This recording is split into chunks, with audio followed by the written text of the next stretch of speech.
Welcome back to Geeks Wargaming, and in this video I showcase Phoenix Lord Jain Zar for Warhammer 40,000.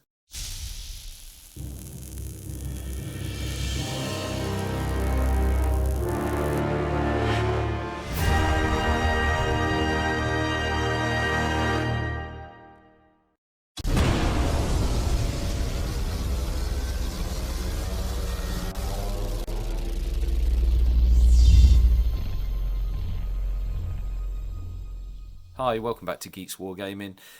So this is part 12 of the Building a Craftworld video, and as I sort of said in my last video, that actually I managed to continue painting my Eldar force despite me not planning or thinking I would be able to. What with the at the time of filming this video, we're still in lockdown. We're kind of coming out of it a little bit now, but I managed to pick this model up during the lockdown period.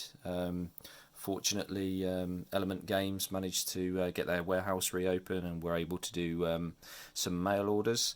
So this was a model which I wanted to add to my force. It just fits in with the Yggdrasil theme, what with them being more sort of matriarchal society, and they do have a very high number of banshee cults.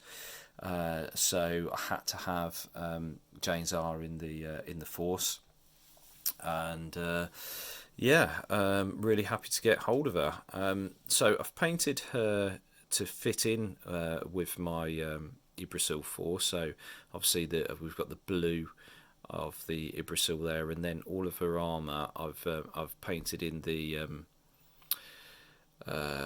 what's it?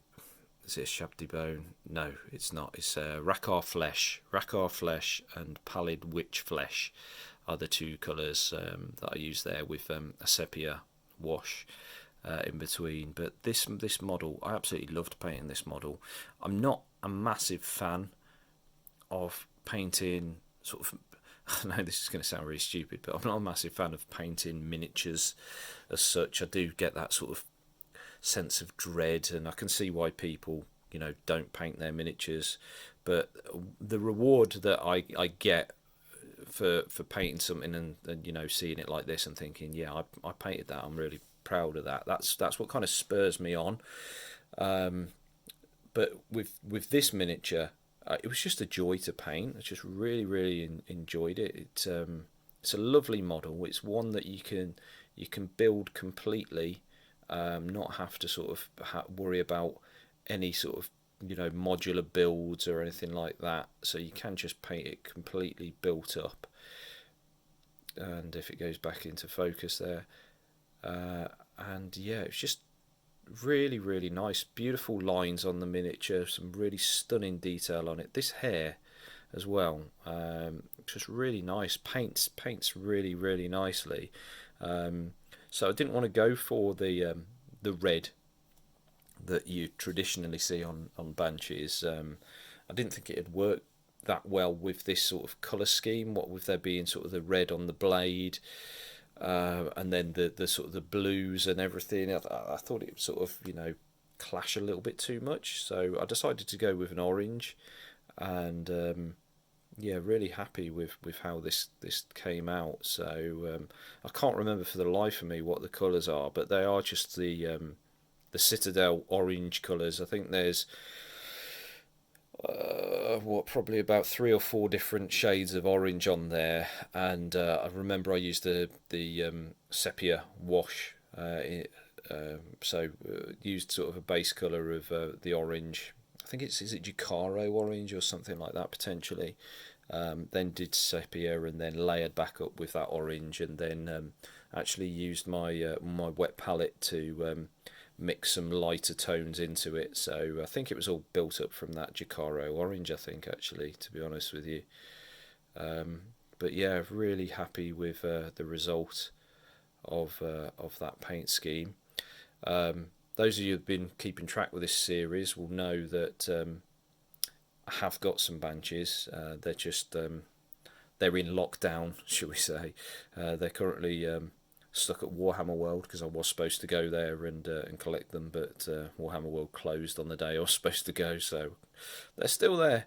So hopefully I'll be able to liberate those quite soon and paint them up and get those on the channel. I think when I do that, I'm going to have quite a lot of miniatures, particularly with 9th edition just round the corner and everything's getting a bit of a bump in points.